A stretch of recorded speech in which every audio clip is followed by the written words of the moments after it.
Presentamos Contigo Noticias. Credibilidad con el mejor equipo de profesionales de la comunicación. Sí, no, lo he venido diciendo desde que inició este incidente. Entiendo que mi posición es controversial, pero es lo correcto. Y yo siempre diré lo que considero correcto, aunque no sea considerado popular, ¿no? Y mira, internamente dentro del Ecuador lo actuado encuentro una especie de justificación en medio de este deseo de que no existe impunidad. Y yo eso lo entiendo. Sin embargo, en el contexto internacional, lo que ha hecho el Ecuador no hay cómo defenderlo. Ahora, dicho esto, destaco a los países que, si bien es cierto, se ven en la obligación de hacer un fuerte llamado de atención a lo ocurrido en Ecuador, también reconocen que de parte de México existieron dos actitudes cuestionables, que no son menores. La una, el meterse en asuntos internos, porque esto inicia con unos comentarios del presidente López Obrador respecto al asesinato de Fernando Villavicencio, comentarios completamente fuera de lugar, completamente marcados por la tendencia ideológica del presidente Villavicencio, del presidente López Obrador, respondiendo a la narrativa del correísmo en el Ecuador, básicamente, ¿verdad?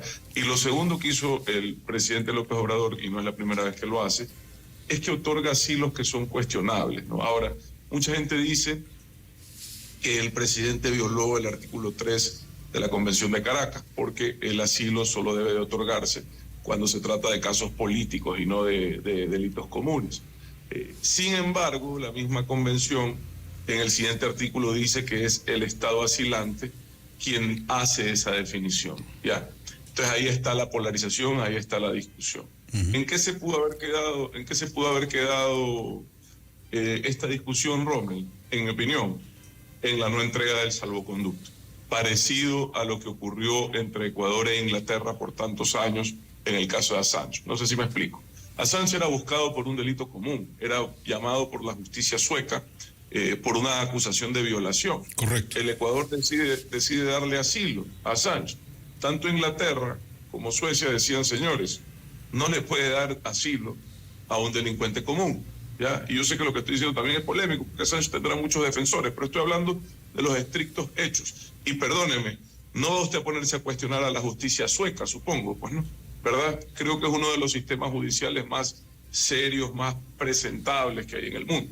Y era la justicia sueca la que lo buscaba por un delito común de violación. Ecuador decide, dentro de su soberanía, a mi criterio de forma equivocada, pero dentro de su soberanía decide asilarlo.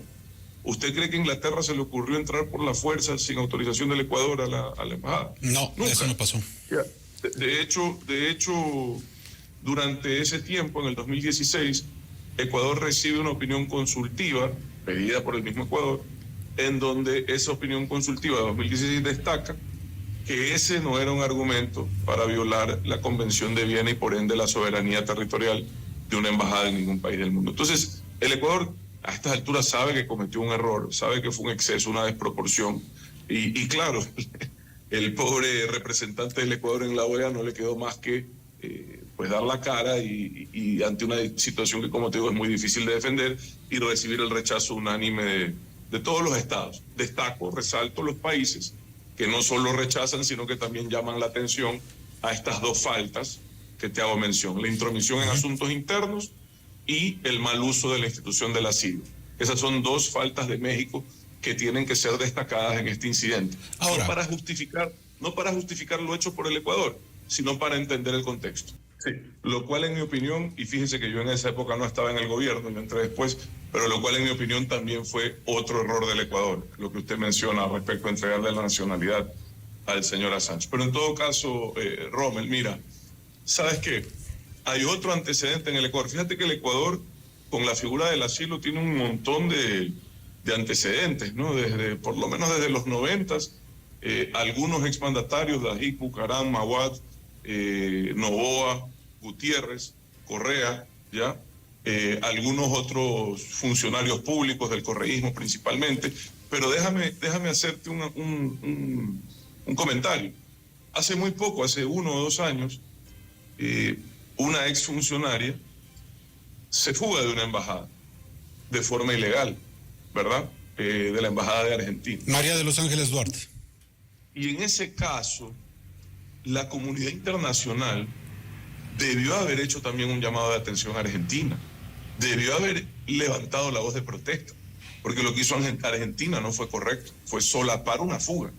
Una cosa es dar asilo y tú te puedes quedar en la discusión, como se quedó Ecuador con Inglaterra, en la discusión de si das el salvoconducto o no.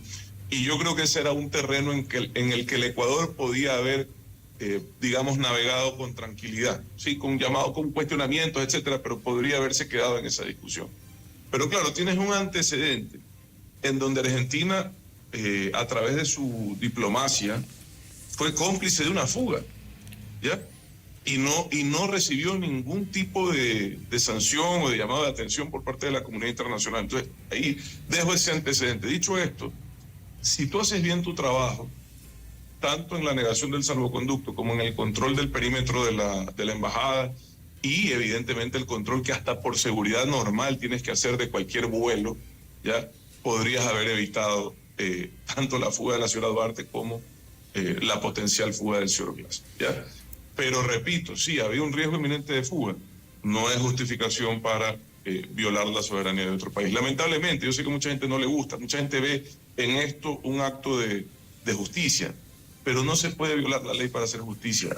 Así funcionan las cosas, Ron. Y desgraciadamente, hoy lo que nos toca hacer a los ecuatorianos que queremos a nuestro país es intentar que esta página se pase rápidamente, que el Ecuador no reciba mayor sanción más que un llamado de atención muy fuerte, con la intención de que esto no se repita. Lamento quienes están pidiendo sanciones para su propio país, eso no tiene presentación. Y que se retomen las relaciones con México, por una razón fundamental, Ron. Hay dos temas que son muy importantes para todos los ecuatorianos y que pasan por tener una buena relación con México. El uno, la lucha contra el crimen organizado, la transnacionalización de los carteles mexicanos afectan directamente la situación de todos nosotros en Ecuador, en función de la violencia y la criminalidad. Entonces eso es un tema que tienes que abordarlo junto con el Estado y las autoridades mexicanas. Y esta ruptura de relaciones afecta ese trabajo. Eso por un lado. Y por otro lado, el tema de migración. Tú sabes que la gran mayoría de migrantes que desgraciadamente no están encontrando oportunidades en nuestro país transitan por México, Roma, y necesitan atención humanitaria y servicios consulares, y para eso las relaciones tienen que estar fuertes. Yo lamento, Rommel, que México llevase esta ruptura, inclusive a la terminación de los servicios consulares, porque eso afecta a los ciudadanos. Mira, cuando Ecuador rompió relaciones con Venezuela en rechazo a la dictadura de Maduro, nunca, y en esa época yo sí estaba en funciones, nunca, ni siquiera se discutió dejar de dar servicios consulares. ¿Por qué? Porque son servicios para los ciudadanos, para la gente. Y la gente no tiene por qué pagar los platos rotos de los errores a este nivel. Otto, ya mismo se une Camilo en un par de minutos nada más. Se crea un antecedente sin duda, esta incursión en la sede diplomática. Yo creo que, y no sé si estás de acuerdo conmigo, Otto, uno, nadie va a querer refugiarse en una embajada ecuatoriana, y la otra, no sé si alguien que esté condenado por corrupción quiera meterse en una sede diplomática, pues, ¿no? No, o sea, a ver, el mensaje que da Ecuador, y esto... Hola Camilo, qué gusto saludarte también, gusto de verte. El mensaje que da Ecuador, claro, es que existe justificación en la incursión en una embajada de forma sin autorización. Y la verdad no existe justificación. Creo que una de las pocas justificaciones que existen dentro de la ley es, por ejemplo, un incendio. Pero hasta eso se tuvo que regular. Hasta eso se tuvo que normar en la Convención de Viena, porque podría utilizarse como excusa para ingresar en una embajada extranjera y obtener información sensible y otras tantas cosas que son delicadas en el manejo diplomático. Entonces, hasta la incursión por incendio tuvo que ser normada. Esto es un tema muy delicado, muy sensible, que te repito, espero que podamos lograr salir de esto sin más que un fuerte llamado de atención, pero que no tengamos consecuencias. Veo que México está sumando aliados para sentar un precedente fuerte y me preocupa. Lo veo al presidente de México ya junto al presidente de Brasil impulsando esto. Son las dos naciones más poderosas de América Latina, y los veo con mucho entusiasmo respecto a ir a la Corte Internacional de Justicia. Y bueno, ahí ya las consecuencias son distintas, pueden ser hasta económicas, y lamentaría que tengamos que los ciudadanos pagar por los errores de las autoridades. Otto, buenos días, saludos desde la capital de la República. A propósito, ¿cómo está Guayaquil? Ahora hablemos acerca del tema nacional. Estamos a pocos días de la consulta popular y el referéndum. En el tema político habrá elecciones ya en los próximos meses. ¿Qué se avisora una eventual candidatura suya? Hemos visto algunas encuestas que ya están circulando, que aparece su nombre. También aparece por Avanza Cristina Reyes. ¿Cómo está el tema político, Otto? Oiga, le juro, Álvaro, que he estado medio desconectado de eso. Estuve en temas académicos en el extranjero, atendiendo invitaciones de la Universidad de Harvard, acompañando a mi esposa a su graduación en el Tecnológico de Massachusetts. Así que sí, lo hemos seguido en redes, lo hemos visto en redes. ¿Perdón? Felicitaciones a su esposa y a usted también por esos logros académicos también.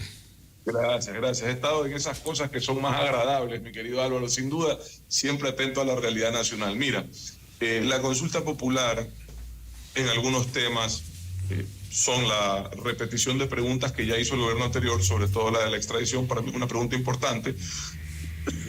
Perdón. En otros temas polémicos y quizás más apretados en los resultados, como el tema laboral. Y por último, hay temas en donde a mí me parece que el error del gobierno es no haber presentado la legislación directamente en la consulta. ¿Me explico, Álvaro? Es decir, yo ya como ciudadano voto y legislo de una vez. Porque si tú haces una consulta que tiene que regresar al legislativo, estamos desperdiciando tiempo y recursos. Para eso vas directo al legislativo, y si es que más bien el legislativo no está alineado con el proyecto de país que presenta el gobierno, vas a la consulta. Pero no al revés, porque si no estás desperdiciando, en mi opinión, tiempo y recursos de forma innecesaria. Ahora, dicho esto, yo creo que para el gobierno esto más bien es una medición de su popularidad, es una especie de plataforma para la campaña de reelección que está buscando el presidente. El presidente tiene el derecho legítimo de buscar la reelección, y esta consulta para ese objetivo sí va a marcar, digamos, un hito, ¿no? Me parece que por la situación de inseguridad, y tú me preguntabas cómo está Guayaquil, te iba a responder caluroso y peligroso. Por la situación de inseguridad venía el gobierno sufriendo un declive de su aprobación de gestión. Sin embargo, me guste o no, el incidente de la Embajada de México pareciera haberle dado algo de oxígeno, porque si bien es cierto, yo no justifico lo actuado, insisto, lo he rechazado desde el primer día, e internacionalmente, como ustedes vieron, no hay país en el mundo que nos dé la razón. Dentro del Ecuador este acto es visto, a mi criterio, de forma equivocada, como un acto de lucha contra la impunidad y hasta de valentía, ¿verdad? Entonces, creo que esa interpretación errónea le ha dado algo de oxígeno al gobierno de cara a la consulta. Pero bueno, así es la política. Veremos qué pasa con la consulta popular. Respecto a mis decisiones en el futuro, las tomaré en el momento oportuno, mi querido Álvaro. Yo estoy para servir desde donde corresponda. Lo he hecho ya, he tenido el honor de servir a mi país. Para mí, ese privilegio, digamos, de haber tenido la oportunidad de servir, lo llevo en el corazón, y trato de representar a mi país en calidad de segundo mandatario, siempre con altura. Y creo que es lo que debemos de exigirle a todos quienes han estado en una posición como la que yo pude estar. Se ha pedido justamente por parte del expresidente de que se sancione a Ecuador a nivel internacional. ¿Cuál es su criterio? ¿Se podría juzgarlo por alta traición a la patria? Porque si yo soy ecuatoriano, lo que yo quiero es que haya bienestar, que haya paz, que haya fuentes de trabajo, que haya progreso para mi país, y no estoy bloqueándolo internacionalmente y pidiendo que se cierren las puertas para este país que ha salido de muchas crisis. Mira, Álvaro, a usted le puede caer bien o le puede caer mal un exmandatario, un ex segundo mandatario, ¿ya? Yo le puedo caer bien o le puedo caer mal. Para mí personalmente, y yo así lo asumo desde el primer día, el hecho de haber ocupado ese espacio, de haber tenido esa responsabilidad, me da a mí una obligación con mi país el resto de mi vida, Álvaro, ¿ya? La obligación de representar los intereses de mi país a donde yo esté. Esto fue Contigo Noticias. Los esperamos mañana desde las 6 horas en punto, con los protagonistas de la información.